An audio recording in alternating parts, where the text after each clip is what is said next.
Howdy, everybody. Bob Tallman for No Spin Rodeo. No politics, no BS, just hard-hitting news and rodeo commentary from two of the most trusted sources in our sport. Kendra Santos, Tommy Joe Lucia. Listen up. Here we go. Well, Tommy Joe Lucia here with episode 18 of No Spin Rodeo. I have Miss Kendra Santos and, of course, Greg Teagarden. Have you stopped spinning yet from Vegas? No, I'm still recovering. What about you, Kendra? Well, it's glorious that we have rain. So we'll be graining up here in California pretty soon. That's amazing because we had a great grass. After a lot of years of drought, we had a great grass year last year. We're getting a bunch of rain right now, which is so welcomed. And I'm happy to be back to, there's 4 generations of us that are going to be gathering for Christmas, but 3 generations of us live right here. And I'm happy to be back to see my grandbaby Charlie and my dad, Papa Frank. And that's pretty cool, to every single day to get to see your dad, your grandbaby, your son, your, daughter-in-law. Taylor's coming home from Texas on Friday. It's awesome. You can't take that for granted because when you raise them, they can leave. And some people are a long, long ways away from their boy or their son or their daughter and those grandbabies. And I feel sorry for those people that don't have that access because it's hard. And some people don't even ever get the blessing of having them at all. So I don't take any of it for granted. And having 2 85-year-old parents is a pretty amazing time in life. So. Yeah, our trucks just came in from Vegas and we unloaded them. And then I got home and I'm still in Pacific time and in Texas. So I don't know if this does it to you, Greg, but I'm normally in bed at 8:30 and now it's 11:30. I'm in bed and waking up way after the roosters until I get reacclimated. I tried to stay, like I was up at 4 in the morning every morning. So when I got back here, I'm still on East Coast time. So it worked out really good for me. I try to do that, but the Vegas nights make you stay up later. I mean, like even if you want to go to bed early, sometimes you don't get that luxury. So. That is true. That's true. All right. Well, Kendra, shall we last time we talked, gold buckles were not handed out. And I will say that the drama and the intensity of a final round competition with averages and aggregates and all of that stuff led to some pretty interesting stuff on Saturday night there in the Thomas and Mack. Absolutely. Not disappointing whatsoever. It never is, really. I thought, Keenan Hayes, which I know he had a record regular season, but, he just became the first rookie world champion bareback rider we've ever seen. And it felt all week long, in a way, to me, it felt like he was sort of quiet. But it's just because of lack of victory laps. But then I look back, looking at my round by round thing, that doesn't have round 10 on it yet. But it's like, it's like, as they say, he placed along. And so he played the long game. And so good for him, because it was feeling to me by about round 7 or 8, it's like, gosh, we haven't heard that much from Keenan Hayes. But he wasn't taking victory laps, but he was hanging tough and doing what he could every round. So, good for him. Every time you have a first, so he set a couple records this year, which, he set a record last year as the most money ever won on a PRCA permit. And this year, regular season earnings and first rookie world champion bareback rider of all time. That's a pretty noisy stat. That's a pretty big deal. Yeah, I thought it was fantastic. Now, I'm a Jess Pope fan, and there was a while there that I was thinking, okay, Jess, right? You're going to do this again. And, but you know what? I will again say I think that was the best field of bareback riders as a whole that I can remember in a long, long time. I mean, there is a lot of way more. I mean, heck, I think there's 73 bareback riders total or something. Maybe there's 100 now, right? It was down to like 55 or 60. Literally, that's all there were. And now we saw 15 bareback riders that were all could win at any given day on the right horse. Absolutely. And like the one show we did on Rodeo Deep Dive was Rookie Revolution. And I mean, that's for real. Like, and by the way, I don't think I actually mentioned that Keenan won the average, but Keenan and Kate Saunier and Dean Thompson and those guys, to be on your rookie card and at the NFR for so much of that, I mean, this is kind of a revolution. And I don't know if changing of the guard is the way to say it, but and by the way, how many times had Jez Pope won the average? Like, he ended up second this year behind Keenan, but these kids are, they're coming, and it is great. None of us wants to see any event die out, or go extinct. And so the head count on bareback riders, we know throughout the year, there are plenty of rodeos. I mean, there are some PRCA rodeos that literally do not get a bareback rider because there aren't enough to go around. So it's nice to see, a rebuilding. And I don't know if you saw it, but I did see a photograph that Jaco Roper put out there of his writing hand toward the end of the week, like, 3 times its normal thickness or whatever. I mean, you can tell from across the room which hand a guy rides with. That event is brutal. Well, and that's what I was going to say. You're going to see guys in bareback riding. You notice it more, but it's harder on Tim O'Connell, right? Because he's got more nods, more miles on him. And, and as these guys get a little older, and you got these guys who are really, really young and their body hasn't been through the ringer, that 8-second ringer, and the bareback riding is by far the most physically demanding event without exception. I mean, I remember what Casey and I were talking about, and his whole arm on that side, it looks like, if you look to the right, he looks like a gorilla. On the left, he looks like a capuchin. Like, that whole side is built up, and the swelling in those guys' hands by about 7 or 8. And those of you who aren't rodeo aficionados, bareback riding is tough on the body. So I think it is natural to see these young guys, when they learn the craft, right? They learn how to do it. And then you see interesting things like, it'll be interesting to see how Rocker does, because he still hasn't mastered every type of horse, and that was obvious, right? When he's on a horse that fits him really good, I think he's almost impossible to beat, frankly.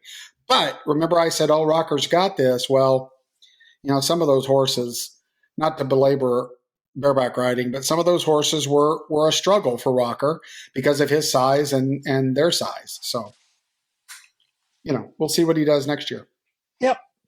Shall we talk about the steer wrestling? Well, when you start it, I want to start by admitting a mistake, okay, which is very hard for me to do. So, do you remember I threw a fit about the flag on Wagasback, when they didn't flag him? And so I made some calls to kind of verify, and I never got a chance to bring it up, but I want to say I stand corrected. So in talking with Jimmy Adams here's the thing about some of the PRC rules. The rule is the steer has to be laying flat. Okay. But the definition of that for the judges, which I don't think is written, it may be, but I couldn't find it, is all 4 feet pointing out. So if you remember, that leg wasn't under the steer. Remember, everybody saw that shot. It wasn't under, but it was still cocked, right? It wasn't straight. And evidently, which I can understand, when that leg goes out, that hip rolls down, that outside hip, and that's considered flat. So while I said Wags got screwed, the truth is the flag was correct. And that's the way they flagged all of those with their feet out. And Wags almost got in trouble another time or two with the same thing, that foot not being, all 4 feet have to be pointing in the same direction away from the steer's back. So I want to say I was wrong. That was right. I feel like, after that, he did sort of overcompensate to make sure that he had the run absolutely finished. I'm sure he was doing that a little bit, as a point. But I'll say this, so I sit next to someone who watches Wags every run in slow motion about 500 times. Oates' opinion, again, it's super easy to, these guys have to do it in real time. So this is zero bashing on a judge. Oates' opinion was that he shouldn't, he thought maybe again, this was not black and white, absolutely not black and white, but he thought he shouldn't have had to get him back up and throw him back down all the way. But he agreed that at that moment, there was that moment that everybody posted the picture and stuff. Well, he shouldn't have gotten a flag then, but he thought the steer actually did come clean before he had to get him all the way up. But, this stuff happens in the fraction of an eye. So no, zero bashing. So I don't even know. And I'm not bashing, but if the rule is that all of their legs have to be sticking out, right? Like stretched out. Wags's, that inside leg wasn't, if that's their definition, if the judge's definition of laying flat is all 4 legs sticking out, I could see the hock, because I said to Jimmy, his hock, I saw his hock was not under his body.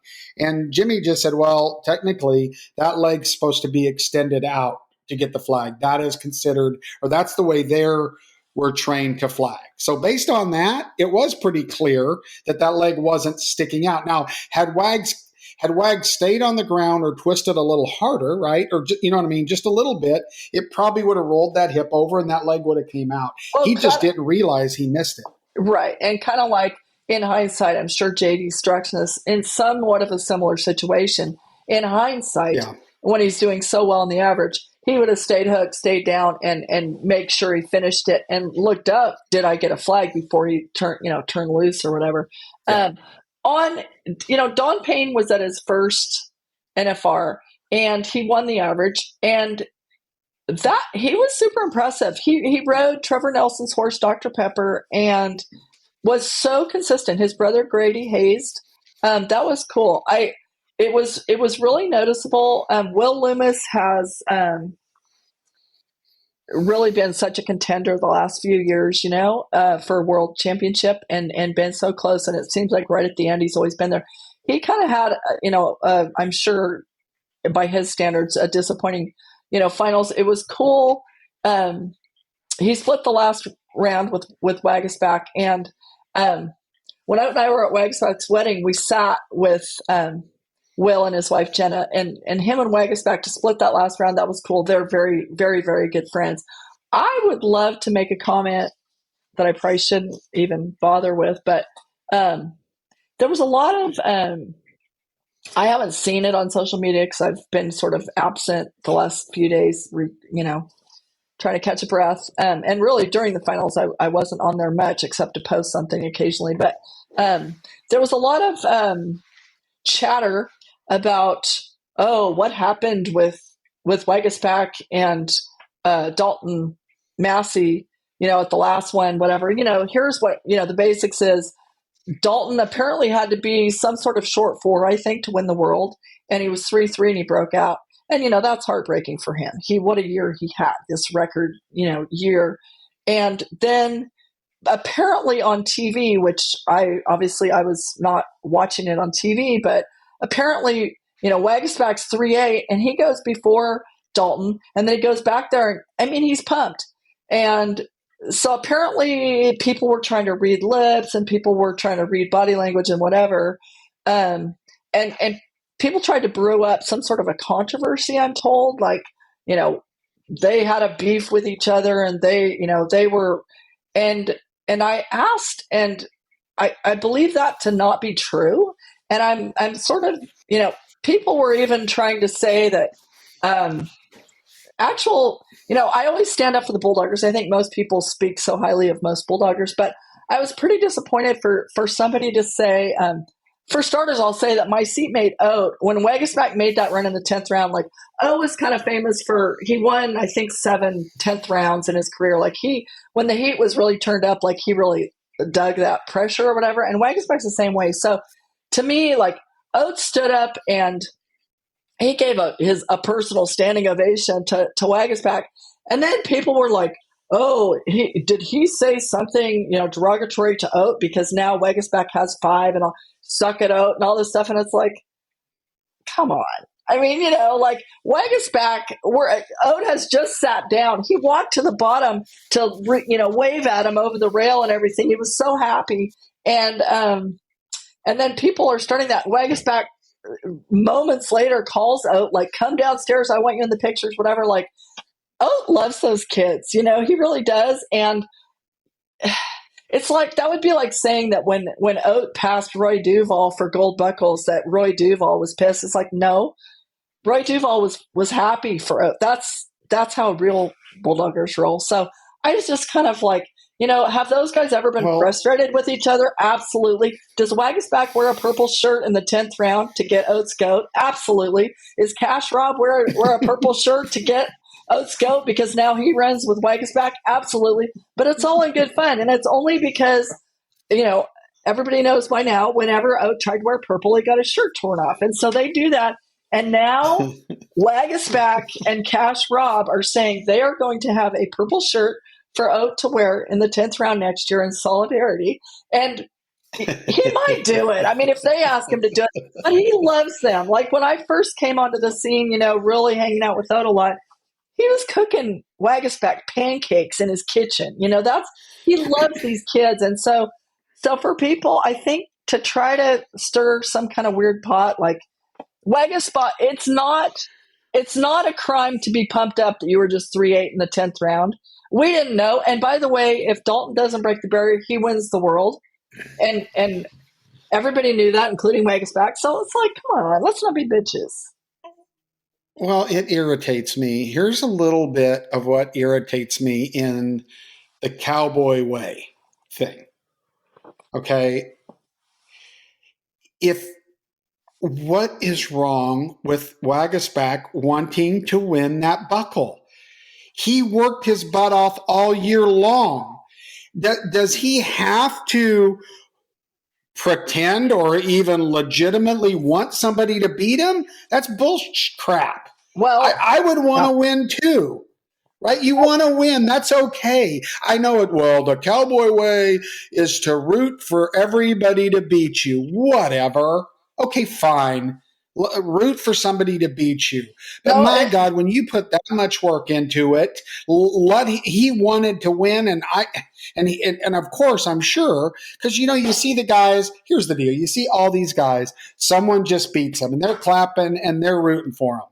Okay, congratulations, but it's okay for down deep in them to be going, damn it. The cowboy way. I wanted that. Yeah, the cowboy way is everybody have a fair shot. May the best man win. That's the cowboy way. And by the way, like an illustration that comes to mind when they brought Oat back after been retired for decades to be the legend at the American, and he missed the Final Four by 1/10 of a second. And my friend Leah Garcia runs up, like everybody's cheering. All the young Bulldoggers are just swarming him. They're so happy. I can see on the big screen, Oat was pissed off. He was so pissed that he did not make that Final Four. And they were all expecting it to be like, oh, well, good job you didn't fall off. And he was like, F that.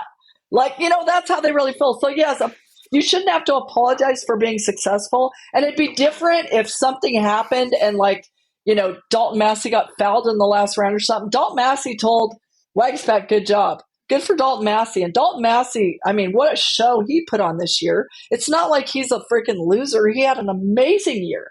So for anyone to bother focusing or trying to stir the pot, used to get so frustrated with Wagisback. Why? Because they had 55 steers at Bill Duval's arena, and Wagisback, that Rowdy Parrott was there too, and he would not stop. And it'd be like, he just wanted to bring him back up. And while that's how O was when he was that age, when he was a kid out with Bill and Roy, but his frustration was, you're killing me.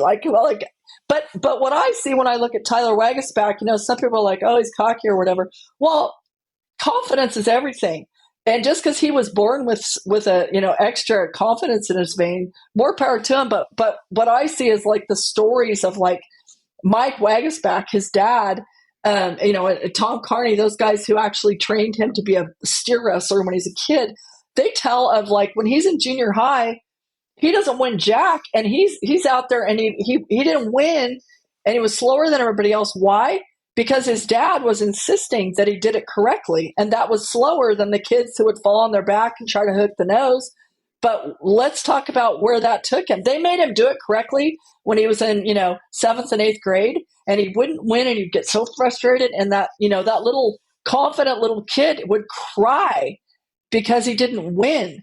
But the long game, where are those kids that fell on their back that were too flat, in Gallup, New Mexico at the junior high finals? His daddy was playing the long game, and it's looking to me like it's worked out pretty well. So again, to quote my friend Ty Murray, Toots, jealousy is a very ugly emotion. And I hope people that are trying to stir the pot based on jealousy will stick a cork in it for Christmas. I agree. That I was going to say jealousy. If you lose, I'm not going to call you a loser, but if you don't win, a lot of times arrogance is usually being cast on someone from someone who couldn't beat them. And there's nothing wrong with being proud and confident. And some people confuse that with arrogance, right? Now, I've seen arrogant jerks, arrogant people, but here's an arrogant person for me. That's the person that's arrogant and doesn't have any reason to be. That's the one that bugs me, the one that thinks that they ought to be and haven't been, right? But when you do what you do and you're damn good at it, you deserve it. So enough of that. I agree with you. If you win, you should be happy about winning, and you shouldn't pretend that you want somebody to beat you. Sorry. Well, being happy for your own success is great. And also, shout out to Remy Parrott, who did a phenomenal, phenomenal job hazing for both Jacob Talley and Wagasback. You know what pressure it is on you to haze for a Tyler Wagasback? That when everybody expects him to win the gold buckle, like miss one haze, whatever. And that was so cool. And those people are like, they are family friends, but those people are family to each other. And to see that, Remy, Bulldogs, but if he weighs 130 pounds, I'm almost surprised. But the scene of those people all getting together down in that press room where everybody gets together after it's over was, super cool. Like, Remy jumped on when Tyler was taking his world championship portrait with his saddle. It's a serious occasion, and Remy goes over there and jumps on the saddle. It's fun. It was fun. So that's cool. Anyway, yeah, that's cool. You want a team rope? Yeah. So. No, I don't want a team rope, but I'll talk about it. Heartwarming. The only team to go 10 for 10 is Begay and Todd, and Derek and Coulter. It's just like a dream story in every way, and the fact that Coulter was a young NFR header, and then he goes home for 15 years to raise his family, like pulls up and just shoot, he had the world at his feet rodeo wise, but he said no and went home and raised his kids. And then his kids, when it gets to be they get to be teenagers old enough to actually hold down the fort, and they're like, Dad, go do it. And the fact that they were the only team that went 10 for 10, they won the average. That was just so cool, and so best friends.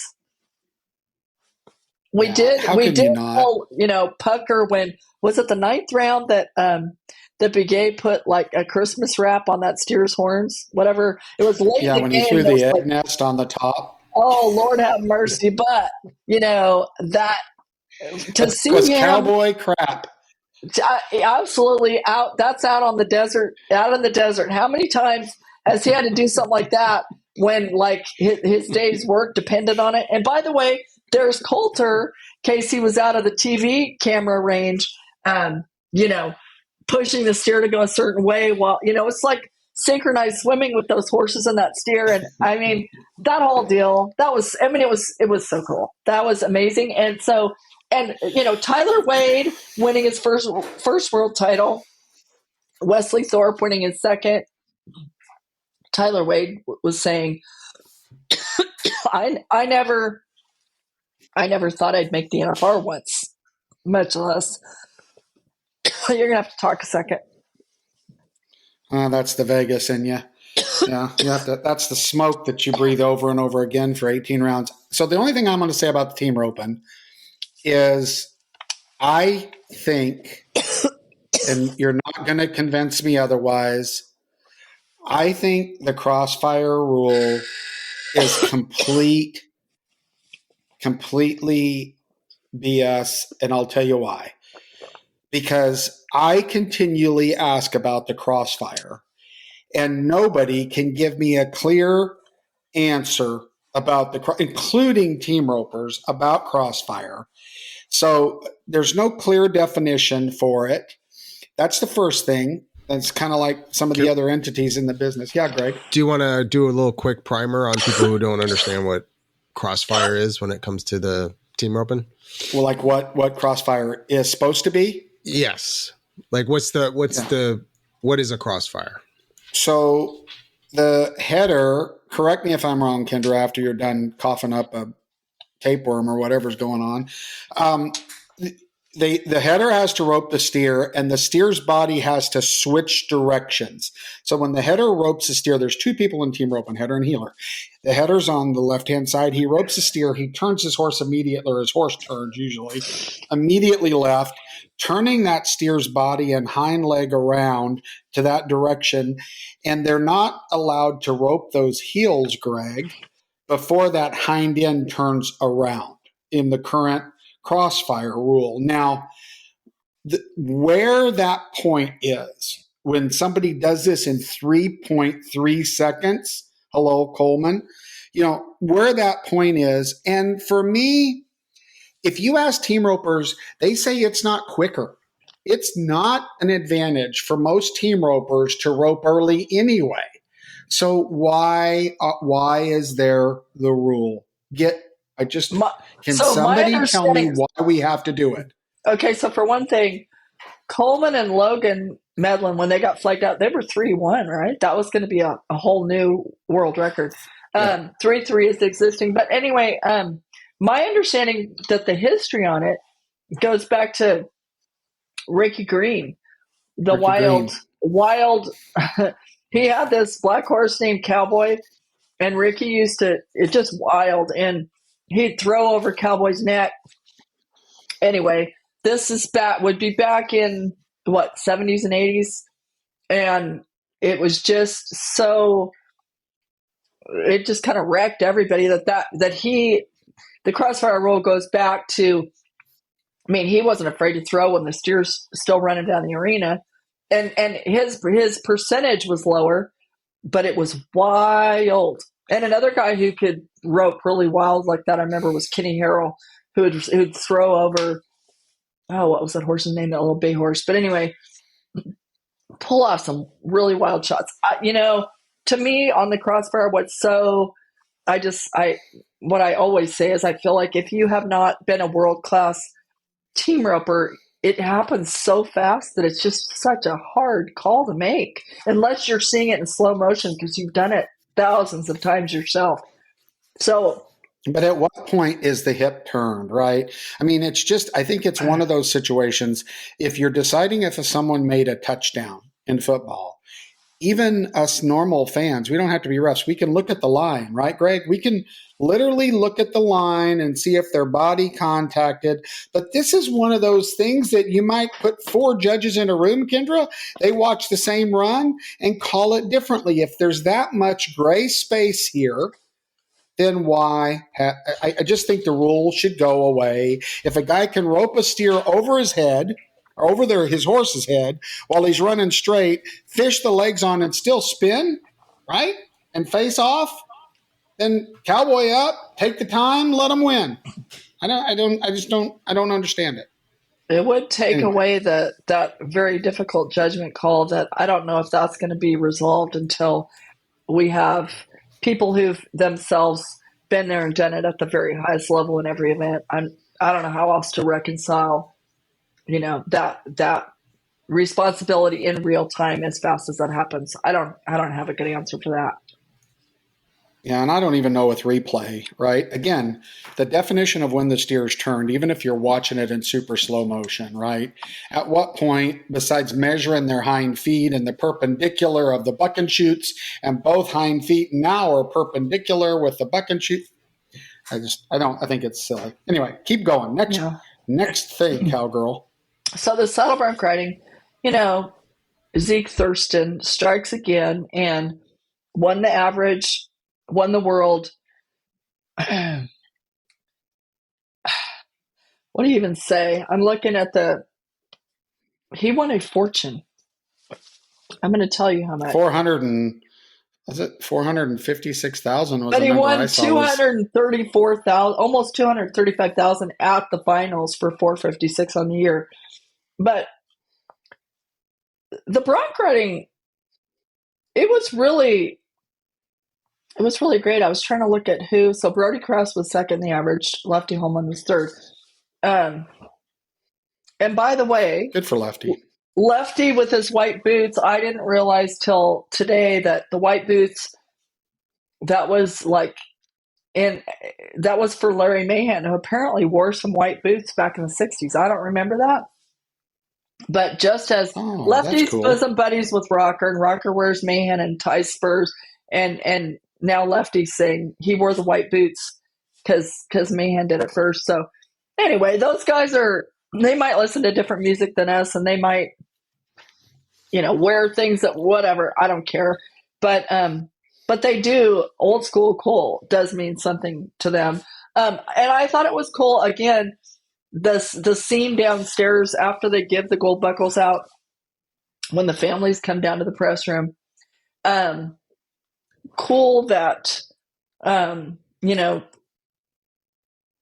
the family, like I see Zeke's mother, Linda, well, it's now Thurston, but it was Shuckburg, and Bo Cooper, that was at his first NFR in the tie down. He was down there. He's Zeke's cousin, and I don't know. There's so much. I think we already told the story about how Tanner Milan sent his horse of the year out there when he had surgery in August. Sent him out there with Dalton Massey and who else? Ryan Shuckburg, and now I'm forgetting the third traveling partner, but Ryan Shuckburg being another cousin to Zeke and Bo. So a lot of family ties, but Canada was waving their maple leaves all week, and there's always extra special things, I swear, that happen on Thursday night, on Canada night. There's always something, and if it's not, it's a bucking horse. If it's not a cowboy, there's always something special that's related to Canada. And my old friend Dwayne Erickson, do you remember him? The media icon, absolutely hilarious. And when the press room used to be where the contestant lounge is now, there were huge no smoking signs in there. And I always say, if I ever get lung cancer, it won't be because I smoked. It will be because Dwayne Erickson, I would sit next to him because he was so hilarious, and he would yell at that monitor, chain smoking, drinking beer, because there used to be a Coors keg in the press room also, and screaming at that TV. He would scream at that TV monitor, "Take the reride, you effing P word." And just he was worth the price of admission if I had to be stuck in that press room. So I really miss him. Anyway, shall we talk tie down roping? Well, I just want to say on Zeke, of all the disciplines, all the events, Zeke, obviously, outperformed, I think, everybody all the way through. Like he was, you know what I'm saying? There, you can't. Good luck finding any kind of controversy on Zeke getting the gold. Without exception, he was nails and good. Just he's a good human. Another great young man. And you know, this one was pretty cut and dry, right? He rode great the entire time, no matter what horse he had. So hats off to Zeke. I'm sorry. Absolutely. Yes. I can't even imagine anyone questioning anything about that. Zeke, and he's as nice as he is, you know, incredibly talented. So there's that. So in the tie down roping, it was nice to see after some calves getting up. It was nice to see Shad Mayfield put on a little 6.7 second show in round 10. That was cool. You know, there was the one night when his calf got up when he put 2 wraps. I know the legs weren't stacked crossed right, but anyway, it was nice to see that for him. Riley Webb, $453,000 year. He's 20 years old. He roped very maturely at the finals. That was cool. And what can you even say about Haven Medjid? And if you want to talk about power couples for this NFR, Shelby, she said she's switching from Boisjoli to Medjid officially on January 1st. No more Boisjoli, no more hyphenating, no more nothing. She's going straight Medjid. But I remember in 2021 when Oat and I were headed to Texas from Vegas, and we stopped because I'm an iced tea freak, to get an iced tea at McDonald's. Not that, you know, within an hour or two out of town. And Shelby and Haven had just both finished the Reserve World Champions, and there they were eating at McDonald's. And I'm like, are you guys kidding me? Like, you just both won second in the world. And they're like, yeah, first losers. That's why we're at McDonald's, you know? And so I saw Shelby. We were actually on Coleman Proctor and Luke Brinkino's show out in front of the Thomas and Mack on the right there at the end. And I'm like, please tell me that when you leave town this year with your gold buckle and whatever Haven leaves with, which ended up being an NFR tie-down roping record and a pile of money, you're not going to eat at McDonald's this time. And she goes, well, I think maybe we can do a little bit better. But I think, you know, like the night for me when Haven's winning the average, which again, new fast time record on 10, and he sets a new NFR record and he's 6'4", that was memorable. And also that he did it on a horse that his wife, Lil Punch, is actually trained by his wife. And when we were at the breakaway finals, I was asking, because I think her brand has been like a heart with a B in it. And now I think they're shuffling to like a heart with an M in it for Medjid. But those two are some go-getters outside of the arena. And I don't know if you don't want to try to keep up with couples like the Medjids or the Tanazis, because they're up before the sun out at the barn, and who knows how many horses. But they're not just training them and riding them; they're raising them. They're having their own breeding programs. Like it's incredible. And talk about a work ethic, not just for their roping, or like Brittany for her, you know, running barrels, or Garrett, her husband, for team roping, but they're cracking the code on major, like, you know how the breeding programs with the rough stock has just come to a whole new level, and the depth of it is so deep. Some of these really talented, you know, high end top 15 types, the stuff they've got going at home it's impressive. Well, that's because of the Riata buckle, and like there's new stuff in the business that makes it a revenue source to pay attention to that game besides just the gold buckle. Now, before we get away from that and stray too much, Riley Webb, you know, this is one of the things that when I watch tie down roping that I particularly look at. So, you know, they nod, get a good out. I look at the outs when I'm watching. These are just after seeing 35 years of this. But when they throw their loop and it's going over the calf, and when they when they're lifting their leg and they've got their right foot in the, and there's like a pause. If you watch it, Hanchy, and I noticed it from Riley, there, it's like it moves slow motion there for a bit while they're analyzing which way the calf's going to turn, how the slack's been adjusted, what their horse is doing. And if you watch that, like it's like they slow down, like that's when they're coming off, right? It's, and then back into it. And you'll see the younger guys, like it's hurry, hurry, hurry, hurry, hurry, right? It's rope, jump off, just fly through this. Like they're especially Hanchy, right? They stand in that stirrup, and there's at the same time they're handling their slack. It's an art form. Handling their slack and looking at the calf, and it's if you start watching it, it's noticeable on those really. And Riley was doing that.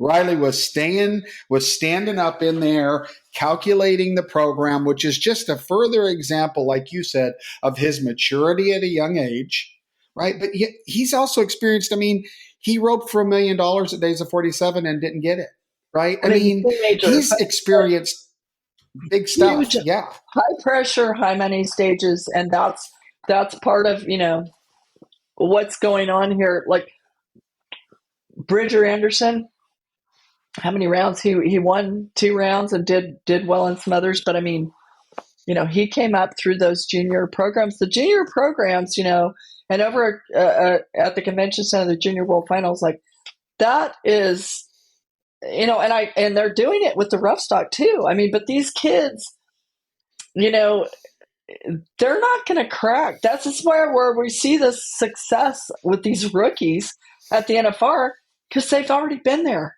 This is not going to get to them. Like they're ready, and they're more ready. There's more preparation than we've ever had in the history of our sport.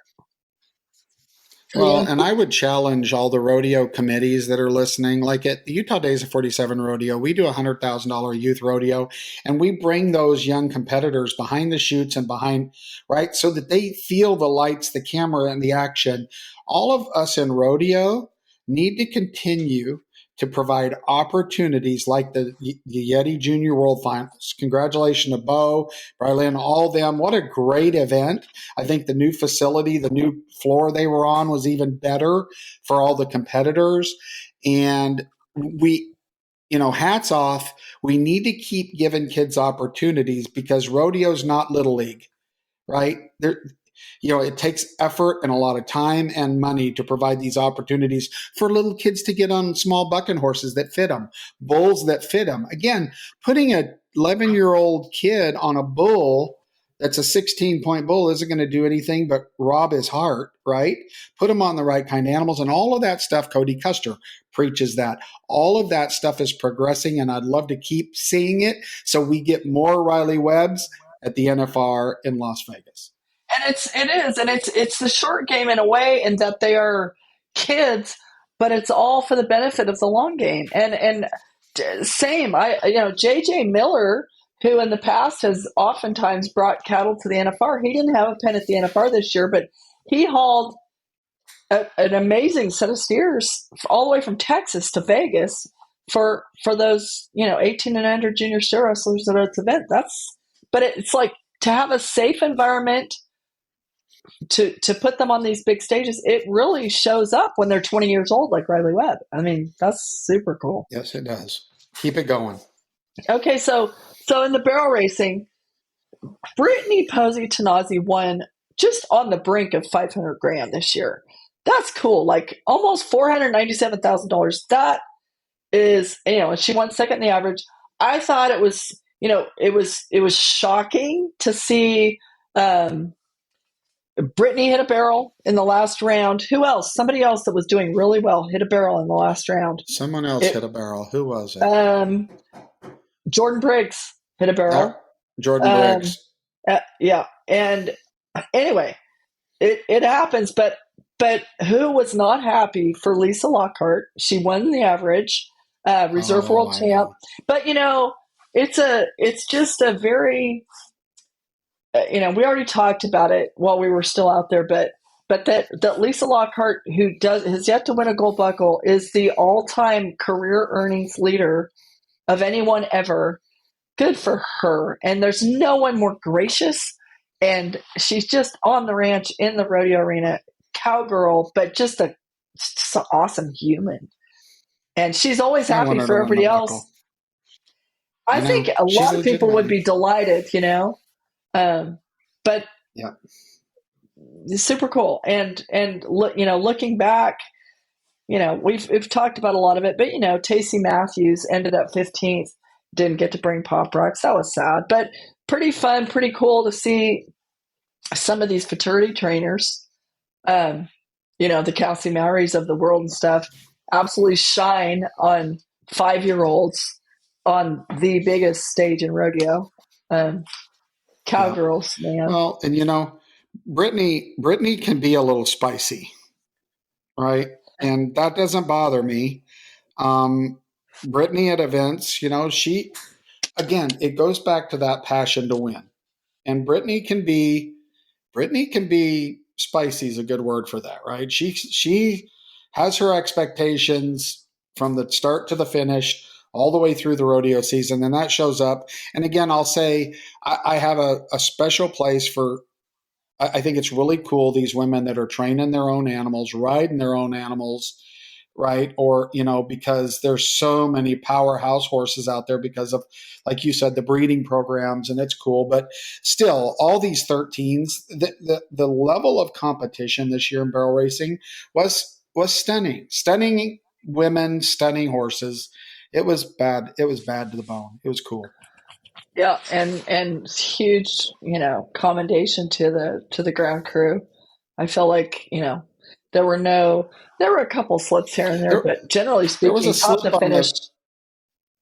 There was a slip in the 10th round, and it kind of caught my attention. But I think, again, that because you usually know by the next couple horses, right? If there's actually a break in that ground, and there wasn't, I think that horse got his back end got past himself, and he didn't get his toes in enough, and that can happen. But yeah, those guys did a phenomenal job. And what was interesting is that, and talking to the rough stock riders, it's really hard to make it soft enough for the cowboys, heavy enough that the animals get their footing in all these conditions, right? I mean, you've got bulldoggers, what they need for their feet so that they don't blow their knees out. You've got guys riding big, large farm animals that are getting slammed on the ground that don't with their shoulders. So the amount of stuff that goes into the stupid dirt it's been taken for granted for years and years and years. It's kind of like, well, we're running on clay today. I'm going to bounce like a ball when I fall off, and we better slow down on the first barrel because we're going to skate all the way into the fence. That's just not the case anymore. Hats off to the NFR crew, not only the grounds crew, but Alan and all of them that bring them and give them the time, because that's the other thing. I have to script when I do my deals. I script about 3 or 4 hours a day for my grounds crew. Right? People take this for granted, right? And some of them be, well, we want to get in the arena and ride. No, they have to get in there and spend time getting it right. You're going to have to warm up in the practice pen. So hats off to everybody on the ground and the level of competition at the barrel race. It was cool. Before we get to the bull riding, you can tell me, no, you're not gonna take this curveball. But there was kind of an interesting conversation when we had that Wednesday morning makeup round that was round 6, and there was some chatter that really kind of kept going with some people in the contestant herd about, I don't know if everybody realizes the contestants they have the ability, they're offered to buy at, face value, up to 6 tickets for every performance. And so there was, and we don't really have to go that much into this, but what the hell, since we kind of talk about everything. So if you had a ticket to round 1, if you had season tickets, Las Vegas events refunded your money. If you bought a ticket, StubHub refunded your money. The contestants' money was not refunded, and I did hear, quite a lot of grumbling about that. On the flip side of that, though, they were given 10 passes for people to come. So to me, that seemed but then even some world champion type people were like, but if everybody else got their money back, why didn't we? So I don't know how you feel about that, and we can just keep moving. But those are the two basic sides to that. I was kind of surprised, but it didn't stop. They didn't stop talking about it. The ones that were talking about it. Well, I think if you're going to refund their money so that everybody didn't bitch, because if you don't, everybody's looking. Isn't it funny how everybody's looking for something to complain about? So if you were going to refund their money, but then in theory, you'd have to charge them, right, for that Wednesday morning. So come on, get over it. I don't even think we should waste our breath on whoever was saying that. Come on. I mean, now I get it. Oh, they're pocketing that money, but still, you got to bring 10 people to that Wednesday morning, which, by the way, I think the people that got to go to the Wednesday morning may have enjoyed that as much as any round. It was so special. I thought it was absolutely great. And, having students and first responders there, I thought it was fantastic. I thoroughly enjoyed that morning. Yeah. So cool. let's talk about the bull riding then. Kai Hamilton wins the average on 6. And, by the way, second was Sage on 5. There was so much interesting. So Kai Hamilton is our first ever world champion from Australia in the bull riding. Do we have any in any other PRCA. events? I can't think. Yeah, I can't think of any in any other. Yes, in the PRCA, so, not the PBR. Okay, I realize, because that leads me to one of my favorite, coolest moments is downstairs after round 10. Who's down there? Troy Dunn. That was the coolest thing. I hadn't seen Troy Dunn in so long, and Troy Dunn, the only Australian PBR world champion. He won the PBR finals twice when I was editor-in-chief the first 16 years, I think 95 and 97. I was right there when Troy's winning the world. That was back when we had the finals at the MGM Grand, wasn't it?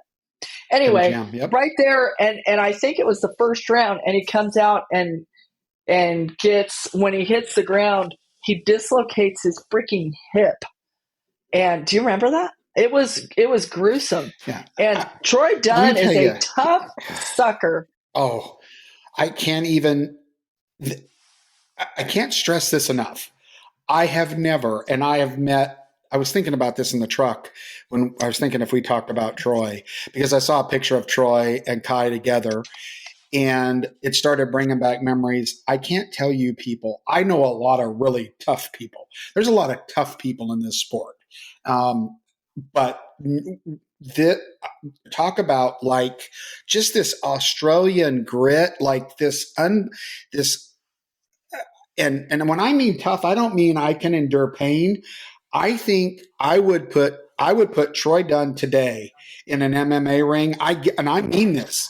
I would put him in an MMA ring with no training, with some of these little thug monkeys in there, and say, go ahead. And Troy would just look at him. They'd come around, do their swishes, and he would just kill them. He's just so tough. And doesn't Ty seem like, he packs that Australian way with him, right? There's just something about these Australians. And I mean it. I think their accent's cool anyway. Like it's like I don't want to sound gay, but it's just cool, right? But Troy Dunn is he's my legend hero. Like he was so cool at all moments. He was cool at all moments. And was it Troy that used to walk around when he wasn't riding and had no front teeth? I think Troy would pop those out, because I think we were talking about, I think he has the partial, because when they're out, but Troy, he probably lost those. He was the nicest. He was so nice. Remember, he had a wild card brother. Was it Owen Dunn? Owen. And then, but Troy, there was this. He didn't. There was a little bit of JB Mooney. Troy used to smoke. Remember? Yeah, but Troy. So but I don't think it's fair. JB is a little more. They're totally different. Troy was always, totally Troy different. was just so low maintenance. Like, if Troy never needed anything, like, I don't mean anything, and they would all be talking about their draw, and if this bull, you don't hear an Australian, well, you darn sure didn't hear Troy Dunn bitch about anything. The bull he drew, the ground, I don't care what it was. Mom was the word out of him. He just went out, and even when he lost, right? He just didn't complain because he was above that. You couldn't beat an excuse into Troy Dunn. That's absolutely true. Yeah, he's but anyway, Kai is just that way. So you can tell. Okay, and so Kai ended up winning the Top Gun, which he got a rifle and a $20,000 voucher toward a Ram truck, which if he decides to use it. I know, is that false advertising? Because I swear, correct me if I'm wrong, have I not read? I thought I read, maybe I'm wrong, that they got a new truck. I feel like it was that in print? In the beginning. It was like that. I kind of stopped saying much about it because the $20,000 voucher. How much does a new truck cost now? I mean, God bless America. But that'll buy four wheels and the tailgate. Here's what I'll say. And when I'll say this, in 1985, when the finals moved to Vegas, every world champion left town with a brand new Dodge truck to drive, because Oat drove all year long. Drive for 1 year, free of charge. And Oat left, and I know that like his parents chain smoked all the way back home, and he was just dying because his parents were chain smoking in his brand new truck. But anyway, so on that, but we never did. We got out of town in Vegas without ever getting any more details on the NFR contract extension through 2035. We never did get any details on money or anything else. I didn't. So I'm gonna go out on a limb here, and I'm just going to go from history and tell you the way what I think's going down here. They probably a month out, Kendra, didn't have the deal done. I'm sure they're negotiating lots of issues between LVE and PRCA.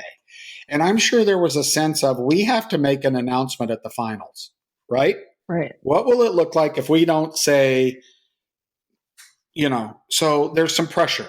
So if I had to guess, they had quote unquote worked out all the problems, right, that they had at the moment, and said they had a deal. But I don't know that deal's inked. And I think that we may find out, because here's the other thing. Dallas, now this is hearsay. I haven't read this, but I have from pretty credible sources. Dallas put a lot more money on the table than Vegas had. Now, let me qualify that real quick in Vegas's defense. Vegas brings a lot to the NFR besides just the cash. And I'm talking about the Yeti World Finals. I'm talking about all the stuff that Bo does. Like they do everything for the PRCA, right? Super Bowl. The PRCA just really has to manage their Cowboys and their sponsors. Vegas makes this into the giant event that it is. Now, I'm not saying that if they went to Dallas, that Dallas couldn't do that. Not they probably could. Would they? I don't know. Isn't one of Vegas's slogans open 24 hours? I mean, that's part of it. People come all the way to town for the NFR with no intention of buying a ticket, because there's watch parties, there's shopping everywhere, there's concerts, it's this destination, and really that's a huge factor here, right? Well, and the other line that I think works for a lot of committees is, what happens in Vegas stays in Vegas. I mean, that's another tagline. But putting aside the glitz and glamour and the fact that there's so much to do, if you just talk about the NFR, all of the stuff from the trade shows and everything, the effort that Las Vegas Events puts into making that the Super Bowl, making that the biggest event ever, goes a long ways. So it's not just about money, but Dallas did offer the way I understand it, more cash in payouts to move the NFR to Dallas. But my point, going right back to what you said, I think the reason you haven't heard anything is because if I had to guess and bet what would I bet on this? I would bet my left ear, not my right ear, my left ear, that thing's not inked, Kendra. It's not signed. And we may or may not, this might not be over. But Well, it may be, but there certainly I don't weren't a know. lot of details, and I'm still getting text messages from breakaway ropers and breakaway ropers husbands and whatever saying, well, is there any mention, in which I don't know of any mention, but what I'll say, there was also a little division, I think, amongst the ranks of the breakaway ropers on the handling of that. There was one camp that wanted to fill the Thomas and Mack with add breakaway signs, and there was another camp that stepped back and with realizing that Michael Mack is a kingpin on the NFRC, and he's also their host for the best offer they have at this time. And so the one camp is wanting Michael Gahn. Did I say something else? Yeah. You said Michael Mack. That's okay. Oh, Michael Mack, because I'm in the NFR media boat with Michael Mack all the last 10 days. Apologies. Oh, no. Michael Gahn. My bad. Sorry. How could I do that? I'm so tired. So Michael Gahn, being the host of the best offer they have at this time, also being,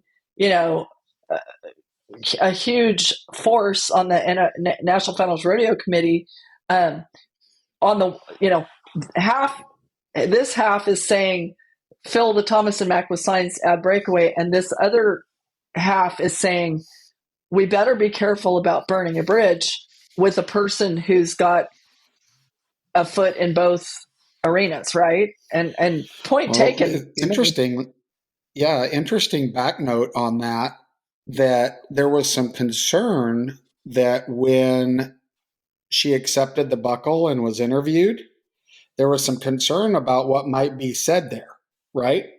At the very end of the buckles. But I knew she wouldn't. I knew she wouldn't because I had talked to her about it the day before.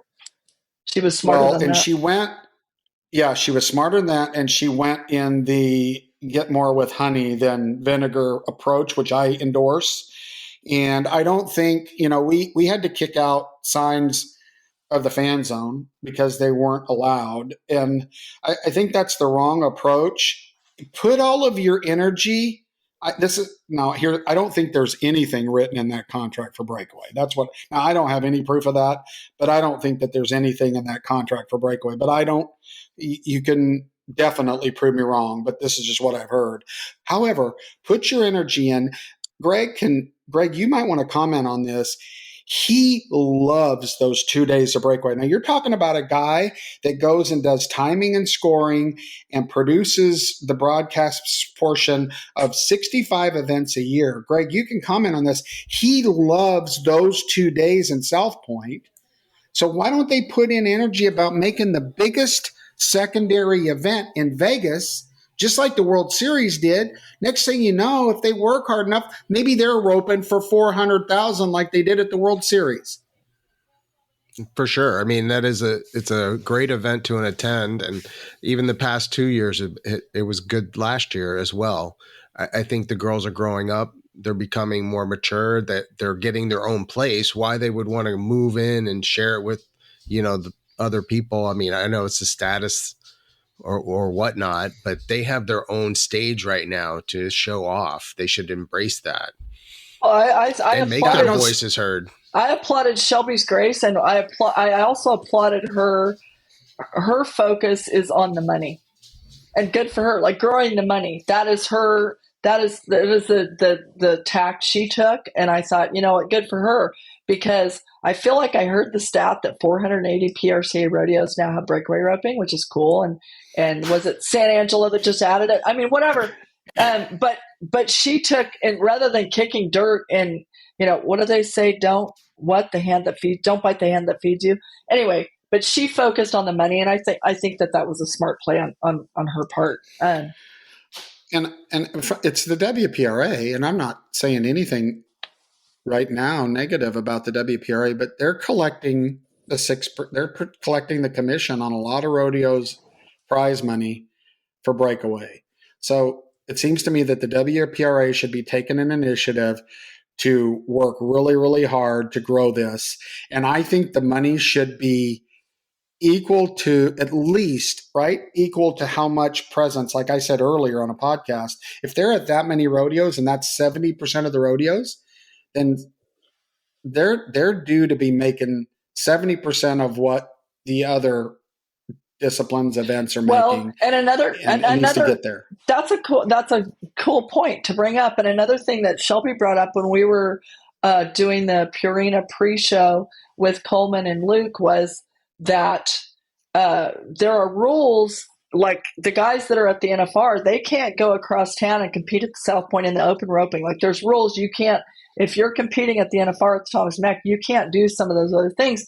And point made on that is that Shelby said at this time, we can make more money at the other events that go on around town, the jackpots, than we can at our final. So if there's pros and cons to consider here, I'm assuming if they went to the Thomas and Mack, then they can no longer compete at these others. So it's a lot of a conversation, and it's definitely not cut and dried.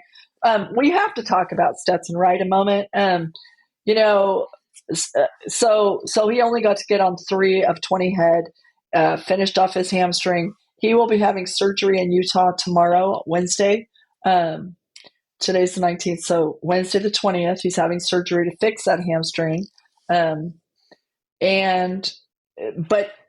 what, he was so much fun to watch in the back of the chutes when his brother Ryder and when Kai Hamilton rode in the bull riding. And I thought he really endeared me because he, for one thing, he really was generous with his time. I'm sure he's not feeling like $1 million, but he was generous with his time, with the media, and he really, that he said in the early going, he really didn't, until he had to, he really didn't want to say anything about his injury because he didn't want to take away, if he wasn't able to complete the course, he didn't want to take away from those who did go on and win. I thought that was pretty cool of him. And I thought he was quite gracious. And he also, he won almost $500,000 this year. I feel like Stetson Wright has a great chance very soon to be our first $1 million a year cowboy. And so I thought there was a lot of really good human qualities that came out of him in the last couple of weeks, and I sure wish him well. He's in his recovery from his surgery. He said that he's not, really saying kind of an ETA as far as his return. He just said, I'll be back when I'm 100%. And, like he said, I've been through every emotion here that this NFR. I've cried like a little girl, and I've said, why me? But then his parents said, let's twist that around and turn it into try me. And so he's like, he's ready to go ahead, take his licks, get the surgery done, and work on getting back. And so, of course, we wish him all the best. Also, a matter of housekeeping this week, Mike Mathis, the rodeo announcer who we lost during the finals unexpectedly, his First Baptist Church in Lufkin, Texas, this week, Thursday from 5 to 8 p.m. is the visitation, and Mike's funeral is Friday at 11 a.m., Friday, December 22nd at the First Baptist Church in Lufkin, Texas. And sure thinking about his wife, and all of us are just still sort of like, did that really happen? That was not a fun piece of this year's NFR. Have we mentioned the fact that it became public that Jeff Metters resigned from the Cowboy Channel and is effective as of December 31st? I don't know that we've talked about that. We haven't mentioned it, and so we'll see. What's interesting about that is, in the last couple of years, there's been multiple attempts for other entities to purchase the Cowboy Channel, and I believe it. What I don't know, I think it's just the Cowboy Channel, not RFD, from the Gotch family, from Patrick Gotch, and they've been unsuccessful. I heard that as of a few months ago, there was another big offer and negotiations on the Cowboy Channel once again. And I assumed that it was probably Teton Ridge. Teton Ridge was after it a little earlier. I assumed that they were back after it. But then I found out midway through that it's actually Taylor Sheridan and their company that's after it. And, I'm not an expert, but we're talking about purchasing this, and I'm not going to give numbers because I don't think I should. I know some of the numbers, but we're talking about buying this for like a 50 times the EBITDA, right? Like buying this for way, way, way, way, way, way more than enterprise bankers would value it as. And now the other interesting thing is I heard that family members in the Gotch family, and again, this is all rumor mill, so it could just be water cooler talk. But other family members other than Patrick, they want him to sell it. This is a good deal. Sell it, Dad. Let's this is a really, really great thing. And then I think Patrick is the one that really loves rodeo and loves even more how the Cowboy Channel has evolved. And listen, I'm going to say this right now. Originally, I did not think that this deal would work. I didn't. I did not think this deal would work. That Patrick, the visionary, he was a visionary in that more rodeo, especially to the core rodeo group, would be a good thing. And that's what they've got. Every cowboy has Cowboy Plus app. They use it. Stock contractors use it. I mean, it's not only just fans watching it, but the industry. He's monetized on the industry's need to be able to see everybody at once and what's going on. And so, I hope it does get purchased, Kendra. And because for me, what I want to see more on rodeo is more storytelling, the stuff that we do, the stuff that you do. And that is the way you become a unbelievable fan is when I met Troy Aikman, right? He's a massive man that's just cool, right? Doing really cool stuff. So I've been a Troy Aikman fan, right? If I'm going to listen to a broadcast on football, I'm listening to Troy Aikman because I met him and I feel like I know him. Well, we've got to do this for all of our fans. We've got to let them feel that kindred spirit that you feel, Kendra, and you do that by telling stories. ESPN 360. You know what? If you want to watch one of those, Kendra, pretty soon, all of a sudden, you are in love with some rugby player you've never heard of. And that's a whole nother point of view. Let's save that. We're running long. Remember when they did we'll that? See what happens. Remember when they did that with Michael Jordan? Was it Michael Jordan? Right? And it was so cool. And you didn't have to like basketball. We've got those same stories. Yeah. We've got those same things going on, but that's a whole point of view. We'll get that first quarter. I think we should talk about that. But you know what? I think Jeff's done a fantastic job. I bet he's not done in the rodeo business. Jeff and I were I think I was a jerk to Jeff for a long time, honestly. Typical Tommy Joe, for no real reason, right? No real reason other than when we're kind of in the same spaces and broadcast. But Jeff and I, he really is a great guy who really understands his sport really, really, really well. And I hope big things happen for Jeff. I'm glad that he did what he thought was best for him, and I hope big things happen for him. And I hope the Cowboy Channel finds a replacement for him that's good. So, unless the sale happens and Jeff's part of whoever buys it's plan. That's my understanding, I guess. And that may be absolutely the case. And, but I think it's not just Jeff. There's people all up and down the Cowboy Channel ranks. but everybody does that. If everything doesn't go exactly your way, you're going to leave. You're going to leave. You're going to leave. Yada yada yada. But if it doesn't, go and trust me, I think Patrick's probably a handful. Like, there's no doubt about that. If you talk to some people, he's an interesting character and a handful. And so, I just can. Let's keep growing. Let's whatever happens, let's keep improving our sport. We had a great NFR. We really did. It was a great NFR. The weather there, oh my God, was the weather not wonderful this year? It was great. And there was some sickness, but I don't think that the NFR bug grew as big as it has in the past. So those are things that we all watch out. We were all on vitamin C and lemon juice, warm lemon juice every morning. And I was doing all the different nose irrigation stuff and got through it. And I'm back home ready to have Christmas. Absolutely. I don't know if there are other things you want to say. There's one last thing I'd love to say before we sign off or whatever, that I think is absolutely huge.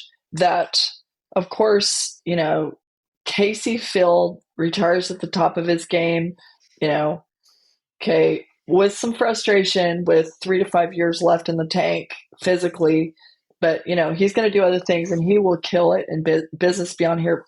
But huge absences moving forward. Casey Field is huge. That's a huge change. That's a huge, I don't know if loss is the right word, because, oh my God, he had a glorious run. But Jade Corkill no longer going to be in the mix. That's a very huge change in team roping. He's on everybody's Mount Rushmore. Can I keep going though? There's two more I want to mention, because Caleb Schmidt and Pockets. I mean, it's been extraordinary. Well, I didn't hear a definitive on that. I again didn't watch it on TV, but I'm told he had a really cool conversation before the 10th round with Trevor Brazil, and you can see it coming. Like, Caleb's got 3 little kids. He has said for a couple 3 years now or so, when Pockets is done, I'm done. Now, I don't think either one of them's done if they want to keep going, but he's now saying, like, I don't know how much we're going to see of Caleb Schmidt. At least he's talking more openly about that. And a huge last mention is, if my understanding is correct, Sage Kimsey is going to the PBR. That's a huge thing here. I mean, and so his it's like when Ty Murray's a little kid and he's writing in his school papers when he's a little kid that, like, his goal in life was to beat Larry Mahan's record, and Sage Kimsey was that little kid, gunning for Donnie Gay's 8 gold buckles, and Sage has 7, and if he rides away to go to the PBR, I mean, that is a huge turn, of course, that we have to mention, because, man, and I know that there was the night when we all assumed he was going to get a rewrite. I don't know why he didn't get a rewrite. I know that was a frustration point for him. But anyway, for him, if he's truly leaving the PRCA, that's big. It is big, and really, his brother Trey definitely should have got a rewrite in the 10th round. You can't even explain that, but we won't talk about. I mean, that is what it is. Here's the thing: hats off to Sage. Here's the thing about the PBR: you have a little more control of your life, and he wants to. I mean, I walked away from the PBR, right? I had it set, and I walked away because I wanted to spend more time raising my boys. That's why I left. I wanted to be at baseball games. And I think hats off to Sage and anybody that chooses their family over their career. More parents maybe ought to do that, and we'd have less kids screwed up. So I'm very happy. It just shows his character and his raising. And he has a little more structure in the PBR, and that's good. And the only other thing I would say about everybody else is it's nice to know that these people can retire now a little younger, like Casey, because if you take this back 20 years, it was either keep riding shoe horses, or sell cars. So our sport is advancing, granted slowly, but it is advancing, and people are making careers at a younger age out of rodeo before they have concussions to where every time they sneeze, they go out. So, I'm glad to hear that they're able to retire, spend time with their family, and financially do it and not have to sell pickups or nail shoes on horses. Although So I'll say this, it's my complete and total understanding that Casey Field is already making exponentially more money than he ever made riding bucking horses. He's going to kill it in his next chapter. And, as well, Caleb Schmidt. And I'm glad that you said the word concussion, because I did want to mention that Ty Posavon's mother, Leanne, she did step forward and make a comment. For those of you who don't know, Ty was a young, I think 23 years old, PBR bull rider who suffered a number of concussions and then suffered in silence with depression and ended his own life. And so she on the, two sides to every story, if not five, she did step forward with concern, for Kai after he got that concussion, because, she knows, the ultimate price that can be paid in, with concussions. I mean, it's a really tough call. So, enough about that. But, my heart goes out to her. Her son's not here because he was the ultimate, worst end of the story there. So. And I know this is getting long, but I'm going to finish my portion. And I promise I won't talk anymore with I'm going to pretend to be Dr. Phil. For everybody that walked away from the NFR that did not accomplish what they personally wanted to accomplish, what their dad wanted them to accomplish, what their wife wanted them to accomplish, what they think they should have accomplished, don't let that lead you to a dark place. Okay? It doesn't have to. Depression's a real thing. I mean, my dad dealt with depression, more specifically kind of on the later years when everything that he expected that he was might not have been what it was at the time, right? It wasn't as young, and people weren't calling him as much. And I'm just saying depression's real. Please watch your family members, pay attention to it. There's several things that I thought was interesting when I did a little research. After the NFR, if you have a significant other, lots of different warning signs for depression. It could be that guy that gets in the gym and never leaves. If they start obsessing about things, right? Coping mechanisms, they call it, could be alcohol, could be drugs, it could be overtraining, right? Or it could be being a recluse. I'm not saying that's going to happen, but if you didn't get, producer of the year, or you didn't get that rodeo that you wanted if you were a clown, or if you're a cowboy and you didn't win the gold buckle, there's next year. And by the way, in perspective, there's life. Look around. There's people that love you. We don't have anything to complain about. You and I said it before we went on air. We've got nothing to complain about. So keep perspective, everybody. Life is good. You're breathing. Someone loves you. I'm so very thankful, Kendra, for you and Greg. I mean, Greg is one of the greatest things that ever walked into my life. So, and our relationship, Kendra, for all these years, I'm grateful for all my friends. I want everybody to have a fantastic Christmas. If you didn't win in Vegas, whatever reason, if you didn't accomplish what you think you should have, it's okay. To remember that most people who compete in rodeo will never make the NFR. Well, the biggest percentage of them. But even to make it and then not, it's all these personal goals that we set up. And again, this could be a whole nother point of view.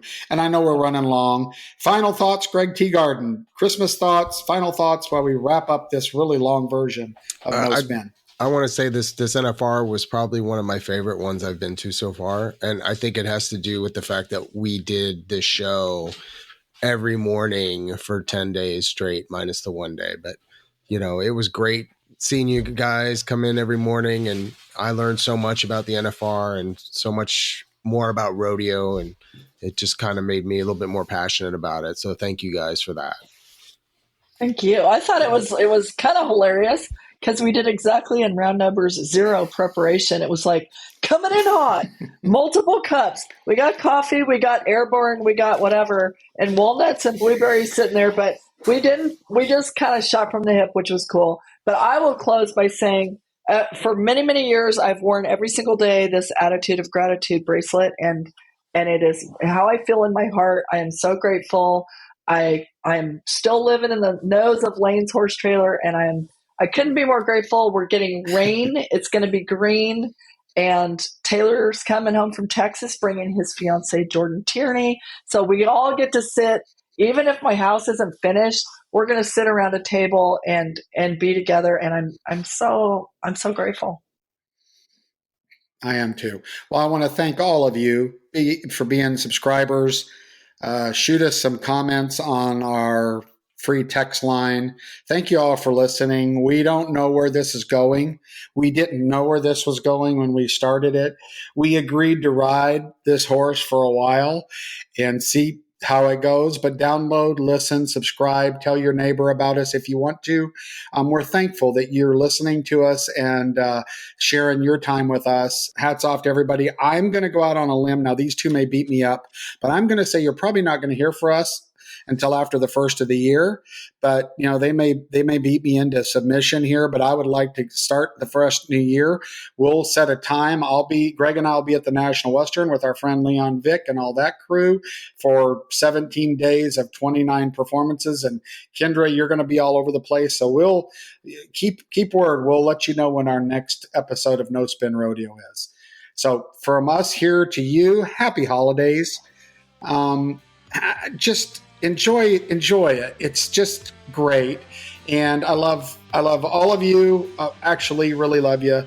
Merry Christmas. Happy New Year. Thank you for listening. This has been No Spin Rodeo, episode 18.